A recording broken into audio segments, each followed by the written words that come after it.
Hello, this is Matt Singer. I'm the Arts and Culture Editor at Willamette Week, and my guest today is Erin Yanke. She is a documentarian and one of the producers of a new Portland-based podcast called "It Did Happen Here." And Erin, maybe we could start here by you giving us sort of the synopsis of what your podcast is about. Yeah, sure. Um, it did happen here is will eventually be 11 episode podcast starting just before the murder of Mulliga Sarah by neo-Nazi skinheads and ending in the maybe 1994 when the presence they in that time when we start they're a very visible presence on the streets of Portland, and by 1994-ish they're just unseen. So it's like, how did this happen that they were, such a visible presence for the average Portlander to disappearing?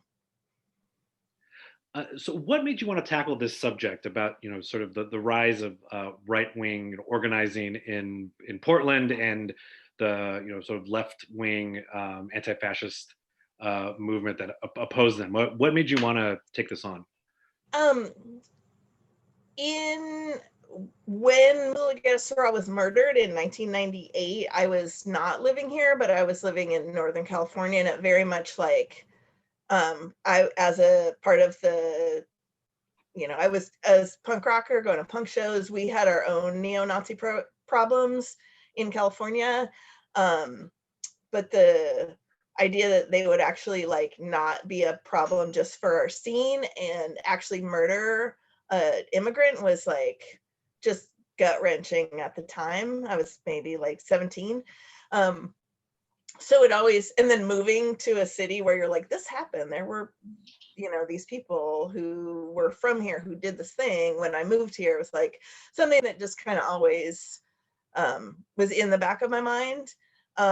Through the years, I got to meet Mike Crenshaw, who he's one of the hosts and producers of the podcast, but he, as a teenager in Minneapolis, was part of a group called the Baldies, who also formed to fight neo-Nazi skinheads in their scene, and then that they ended up becoming a regional group, and then the founders of the National Anti-Racist Action, who I had then heard of as a kid. So knowing him and being friends with him, and then when Trump got elected and the Proud Boys were taking to the streets and becoming more of a presence that was familiar, like the neo-Nazis had been, not that they were on the streets every day, but they were visible, they were here. Like, not very many people know, the anti-racist action history is very subcultural and very small moment in his larger history that people didn't know about. So it's like, we need to actually, people need to know this information to take it forward for their organizing. And that's where we started to work on it. And then with the George Floyd protests and the movement for Black Lives really blowing up, it's like, this has now become like a daily news story. And now that there's Proud Boys visiting the White House, it's just like, oh, I wish I would have started this earlier to have it out. But So, as you mentioned, the fights that are happening, literally in the streets between, anti-fascists and right-wing organizers is, particularly in Portland, is front page news. It's everybody sees it happening. Are the fights that we're seeing and the tension that we're seeing right now, is it all part of the same kind of continuum going back to the 80s, or what, or is it different in some way? Like, was it different? Were the forces that you were fighting back in the 80s at all different from what we're seeing now, or is it all just kind of the same thing at a different time? I think it's both. There's definitely a continuum between now and then. So the white supremacists, white nationalists definitely were like targeted the youth culture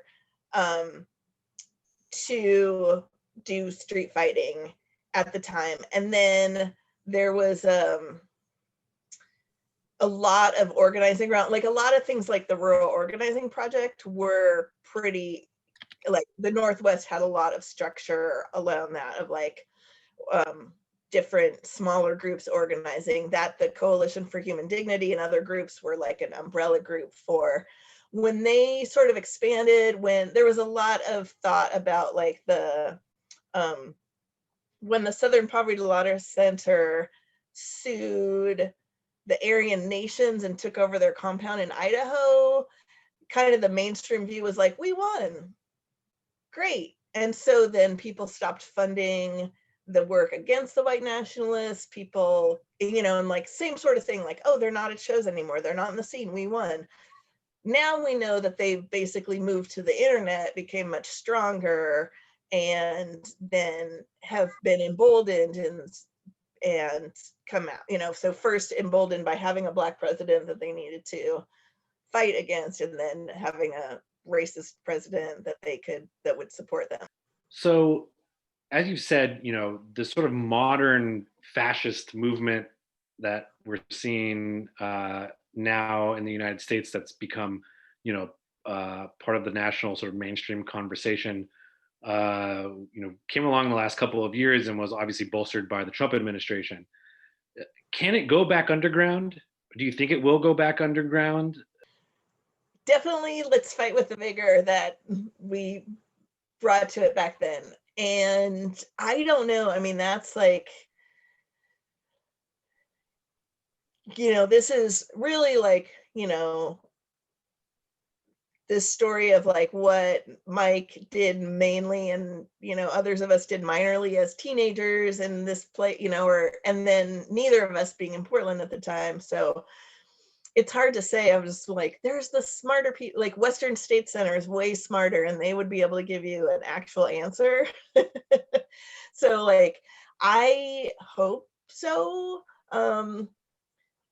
Like we definitely need to fight it. On the other hand, when it's underground, it's much harder to fight. So the fact that it's stronger and visible, the stronger part is a problem, but the visible part, I think, is not,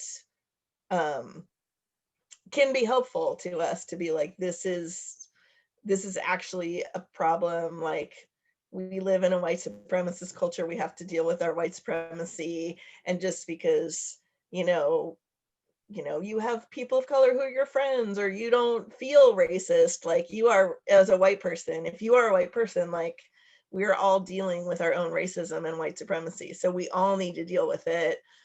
And, you know, fighting, like, you know, you can't, you know, I'm a 50-year-old, you know, white lady, I can't throw a punch, but I can do a lot of work about, you know, I can do a lot of other work.